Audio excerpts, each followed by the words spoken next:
Welcome back to the channel, everybody. Thought I'd give you a quick update on the grinder that isn't project. I hit a bit of a snag, nothing serious, and the fix is in the works. But I thought I'd bring you up to speed on it. I told you that I was going to take this belt pulley and mount that on the counter shaft on the pump jack trailer, and then put that belt pulley and shaft back in here, attached to the grinder, and then have my buddy Jim make up a belt. That's all still in the works. However, I discovered the shaft on the pump jack trailer, the counter shaft, is 1 inch in diameter. Well, the bore on the pulley is 1.25 inches. Nuts. Well, a buddy of mine, Charlie, just down the road, a member of Power from the Past, also happens to have a nice little machine shop in his shop. So he started on making a sleeve for me, and it's going to be keyed. He started working on that, but he is not able to finish it because he took off for the Midwest with his wife for Christmas, visiting family. So this isn't going to get finished until early January. So I am going to have to postpone the grinder that isn't project till Charlie gets back, finishes making that sleeve, and then we can wrap up getting this installed, getting a belt made, and lighting it off. So, yeah, well, what am I doing in the meantime? That's a vintage, full-face, 15-inch Cadillac hubcap. I used to have 4 of them, but now I only have 3. This is my beloved trailer. I've had this 13, 14 years. Bought it back in 2008. And it came, sorry about the shadow, with those gorgeous Cadillac hubcaps all the way around. And this trailer has served me faithfully, hauling tractors, hauling cars, you name it, man. It's done yeoman's service. I wish it was a little longer and a little heavier. The working deck on this thing is 15 feet. I'd like to have 20, but beggars can't be choosers. As you can see, my wheels are naked. If you'll recall, a few videos back, I hauled the old Ford 8N over to the Whetstone Dog Park to mow 20 acres of weeds. And on the trip over there, one of my beloved Cadillac hubcaps decided to liberate itself from the wheel on the trailer and disappear into the desert. And I looked high and low and never could find it. So I took the other 3 off before they all decided to liberate themselves and turned them into wall hangers. Well, I don't like the look of those naked wheels, and I also discovered having full-face hubcaps on this trailer makes a perfect nesting spot for black widow spiders, as I discovered by accident, which wasn't fun. But anyway, that's a separate story. So I don't want the wheels to be naked, but I'm decided I'm not going to have full-face covers anymore, so I'm going to go to the dog dish style. Well, what's a fella to do?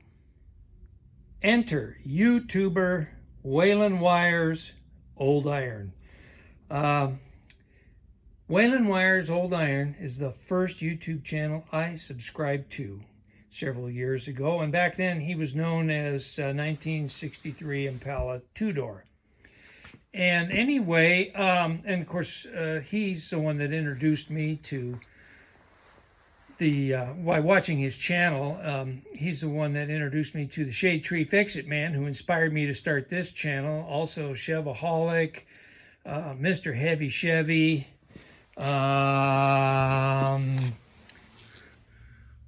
R-Peak. There's Waylon's sticker right there. Anyway, old Waylon Wire, he's got this gorgeous 63 Chevy Impala that he refurbished years ago, and one of his dreams was to drive that thing coast to coast and visit friends. Well, this last fall, 2022, he finally visualized that dream. He jumped in the car and he headed east, and he stopped and visited a lot of great YouTubers along the way. Well, and of course other friends. Well, one of the other friends he stopped to visit had a couple of sets of vintage hubcaps hiding in the shed and had no use for them. And knowing Waylon Wire and his YouTube channel, and all about his hot rodding and rat rodding and everything else, said, hey, you can find somebody that can use these.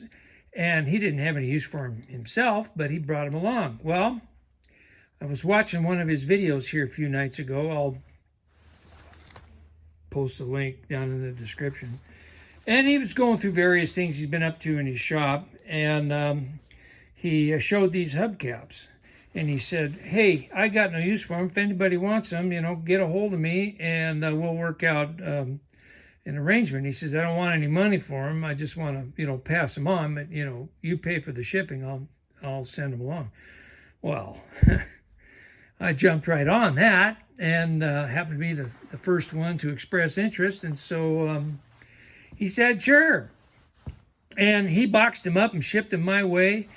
These are gold-plated hubcaps if you look at the shipping charge, and he sent me an email apologizing about that. He had no idea that it was going to be that expensive, and I said, hey, it's the world we live in nowadays. So, yeah, I've got Waylon Wire hubcaps. Let's open these boxes up. The first rule of knots in plastic is to don't bother untying them. Get the utility knife out and have at it.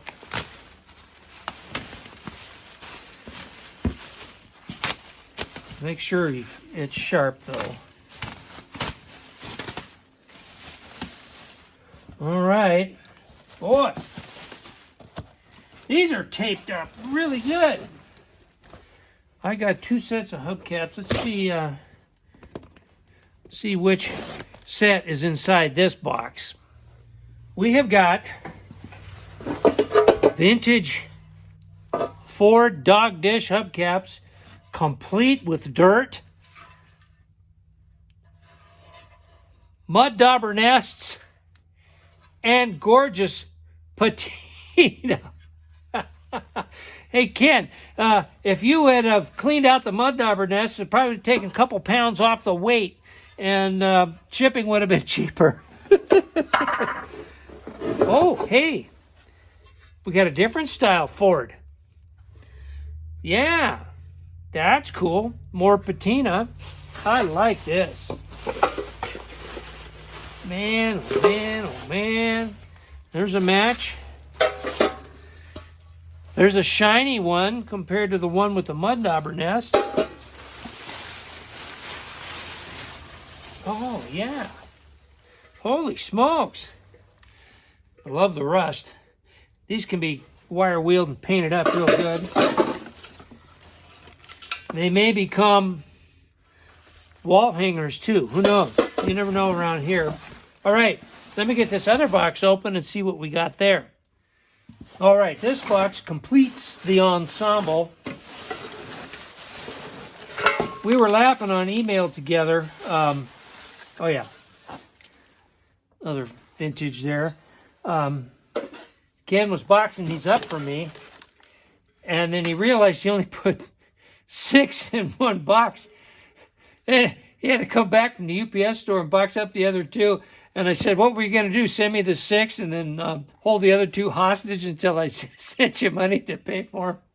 And yeah, so we got 2 complete sets. I'll shine these up and put them on the trailer. Let's go see how these fit. All right, let's see what happens here.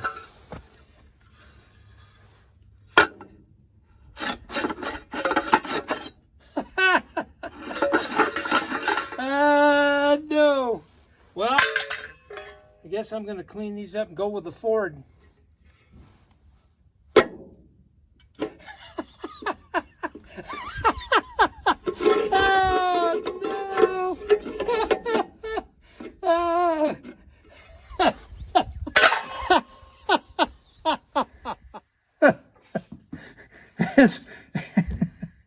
as Waylon Wire would say, what could possibly go wrong? That couldn't have been a better gag if it was planned. 2 sets of hubcaps and none of them fit.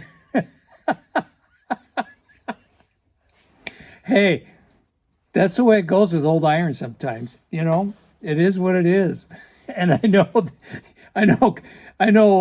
Waylon Wire didn't do anything, malicious or intentional. This, he was just trying to be a good guy and pass along something usable to somebody that needed it. And I happened to be a guy that needed it. I promise it'll fit my trailer. I should have probably sent him some dimensions first, just because he went through some hassle. He lives out of town and having to box everything up and drive into town with today's gas prices and go to the UPS and then drive all the way back home. So if you're watching, Ken, feel free to share the failure here. This is too good to be true. Anyway, Ken doesn't need a little podunk channel like me, shouting out his channel. I mean, he's got 50, 60,000 subscribers, something like that. But if you like old hot rods and rat rods, you've got to go to Waylon Wire's Old Iron. What endeared me to his channel was the rockabilly when he first started getting into this whole rat rod thing. 32 Chevy pickup he drug out of the fence row somewhere. All the wood in it was rotted out, and he built the rockabilly rat out of this thing with the original Chevy 6-banger. And it's not the old 216, it's pre-216. Cast right in the block. It says Confederate with the Chevrolet bow tie. So, yeah, it's a cool rat rod. Well, he didn't stop there. A few years later, he decided to build what he's called the Dojelac. I think it's based on a mid-70s Chevrolet square body. He took the body off of that, kept the chassis and the drivetrain. I think it's got a 454 in it. And he took the front end off a late 40s Dodge W Series truck.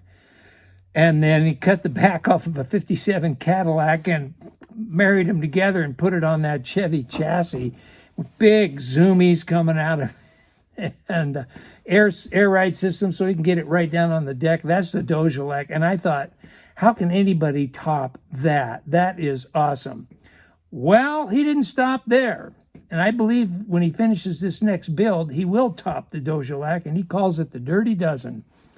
Based on a 38 GMC, I guess it was an old fruit truck. A lot of fruit orchards in the area where he's at. And I think it's a 1-ton or ton and a half 3738 GMC truck. And, well, he had a mid-60s GMC livestock truck that he sold the cab and everything off of, kept the chassis. And he married the cab and front end of this 38 GMC onto that chassis. But he did a road trip all the way to Kansas and got a authentic, actual GMC V12, and it's not two V6s married together. It's an actual V12 that GMC made for several years. And I guess it ran a big irrigation system in Kansas someplace. Well, he went and got that and he put it in there. That's why he calls it the Dirty Dozen. And he's building one heck of a rat rod. So you got to go over to Waylon Wire's Old Iron and check all of that out. And hey, and laugh with me. Coming up, goose eggs on hubcaps. Oh, that's it. I can't stand it anymore. We'll see you guys later. Thanks for watching.